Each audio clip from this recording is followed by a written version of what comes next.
Que de mon radio Bissarme, bonjour à tous, je suis Sébastien et aujourd'hui je vais répondre à la question numéro 27 de RPG Day 2024.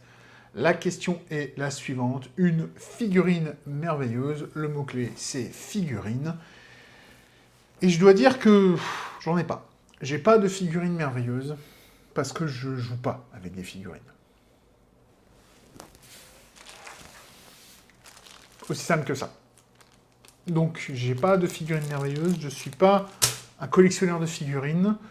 Je collectionne déjà assez de choses. Moi, vous pouvez voir, hein. Enfin, je collectionne, non, c'est pas vrai, je collectionne pas, mais j'accumule déjà suffisamment de choses que j'ai pas besoin d'avoir des pièges à poussière tels que les figurines, qui servent une fois tous les 3 ans. Donc, non, voilà. Si je dois faire des figurines, c'est à l'ancienne, imprimé sur du papier, plié, collé, et utilisé comme ça, comme des petits pions. Voilà, et ça suffit largement. C'est sûr, c'est super sympa d'avoir des figurines sorties du commerce, ou si vous avez une imprimante 3D, de les faire vous-même, c'est encore mieux, parce que comme ça coûte vachement moins cher. Vous pouvez les modifier si vous avez les fichiers pour les fichiers d'impression, et après, vous pouvez prendre le temps de les peindre comme vous voulez. Donc voilà. Donc c'est vraiment la meilleure solution. Et qui coûte probablement vachement moins cher que les acheter dans le commerce. Pour une qualité qui doit être probablement très proche. Mais voilà, c'est... Y a pas... Enfin, j'y vois pas beaucoup d'intérêt, comme dit. Et... C'est sympa de jouer sur un plateau avec des figurines, hein, si vous avez déjà joué à des jeux de figurines bien costauds, genre Massive... Moi, j'ai joué à Massive Darkness, j'avais beaucoup aimé, il y a d'autres jeux comme ça. C'est très sympa, il n'y a pas à discuter, c'est super sympa. Mais c'est pas nécessaire. Même pour du... Moi qui suis un joueur de Donjons et Dragons, de D20 et compagnie, qui fait beaucoup de combats tactiques, qui utilise pas mal les battle maps, ben, on utilise des dés, on utilise des pions en papier, on utilise d'autres marqueurs, on utilise des... On utilise des grilles sur lesquelles on peut écrire avec des feutres effaçables à l'eau, et puis voilà, il n'y a pas besoin. On joue comme on peut, il n'y a pas besoin de gros matériel, il n'y a pas besoin de... On joue pas à Warhammer. Si je joue avec des figurines, je joue à Warhammer. Je fais pas du jeu de rôle. Voilà. Enfin bon, passons. Je pense que j'ai répondu à... J'ai répondu comme je devais répondre à ça. Comme dit, pour moi, une figurine merveilleuse, c'est la figurine en papier qu'on a découpée et... Enfin, la feuille de papier qu'on a découpée, qu'on a utilisée pour faire un petit pieu en papier, et puis voilà. C'est largement suffisant et ça vous emmène déjà suffisamment loin. Donc, voilà. Et maintenant, je vais passer au thème de la journée. Le thème pour le 27, c'est Shapeshifting, donc c'est change-forme, ce genre de choses. Je vais passer sur ma webcam toute pourrie, je vais prendre mon dé, et on va voir où ça nous emmène. 5. Je dois de nouveau écrire une légende ou une rumeur sur un change-forme. Une fois de plus, ça m'emmène là où je ne pensais pas aller. Et donc, on se retrouve de l'autre côté de la coupure. 3, 2, 1.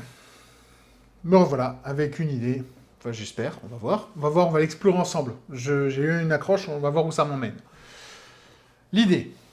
Et à propos de change-forme, eh ben, dans mon univers, l'univers de Silbertal, les seuls moyens de changer de forme, c'est d'utiliser la magie. Les maîtres de la magie de changement de forme, ce sont les dragons. Et la rumeur, la légende, veut que il y a une... alors c'est une légende qui existe dans le monde des dragons, pas dans le monde humain. Dans le monde des dragons, donc, il y a une légende qui raconte que il y a de ça un bon paquet de siècles, un dragon en avait marre de vivre avec ses congénères pour des raisons politiques, pour des raisons surtout de relations par rapport aux êtres humains. Et faut dire que lui, il était plutôt curieux et plutôt intéressé par aller explorer ce monde, alors que les autres vivaient plutôt dans leur coin. Et donc, pour pouvoir explorer et vivre, parce qu'il y a des dragons qui vivaient sur la Terre des humains, mais généralement les relations n'étaient pas bonnes. Parce que un gros machin qui vole dans le ciel, ça fait peur aux gens. Donc, les relations étaient plutôt tendues, voire hostiles. Et ce dragon était un suffisamment bon magicien, suffisamment compétent, que, en fait, la légende du côté des dragons voudrait qu'un jour, il a réussi à lancer un rituel de changement de forme permanent. Il est devenu, ou il s'est donné, je devrais plutôt dire, l'apparence d'un humain, ou d'une humaine. Ce serait plus logique qu'une humaine. D'une humaine, donc c'était une dragonne. Et la légende, justement, j'y arrive, voudrait que, en fait, cette femme, maintenant, soit, en fait, à l'origine de la lignée impériale dans laquelle, de l'Empire dans lequel est Silbartal. Enfin, Silbourg, la ville d'Argent, qui est le cœur de la région de Silbartal. Et donc, est-ce que c'est vrai, est-ce que c'est pas vrai? Eh bien, oui, c'est vrai.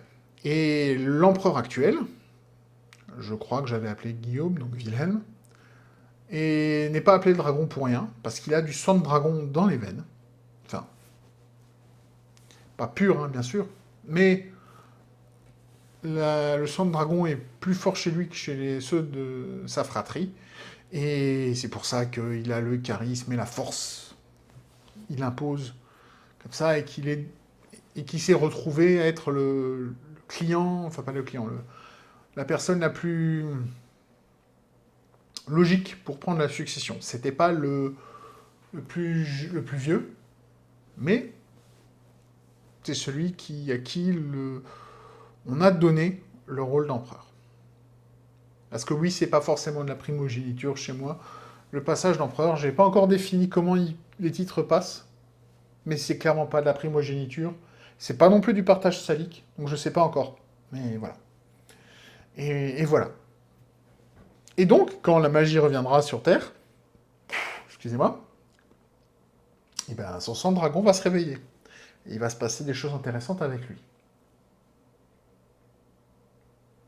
Et je trouve que ça peut être quelque chose d'intéressant. Vous ne pensez pas? Donc voilà. Je vais m'arrêter là pour aujourd'hui. Cette vidéo est donc terminée. Je vous remercie de votre attention. Comme d'habitude, je vous souhaite de trouver ce qui vous rend heureux. Et en attendant le prochain épisode qui sera donc demain pour répondre à la question numéro 28, et ben je vous dis à tous à demain, ou plutôt comme on dit chez moi, bis mourir.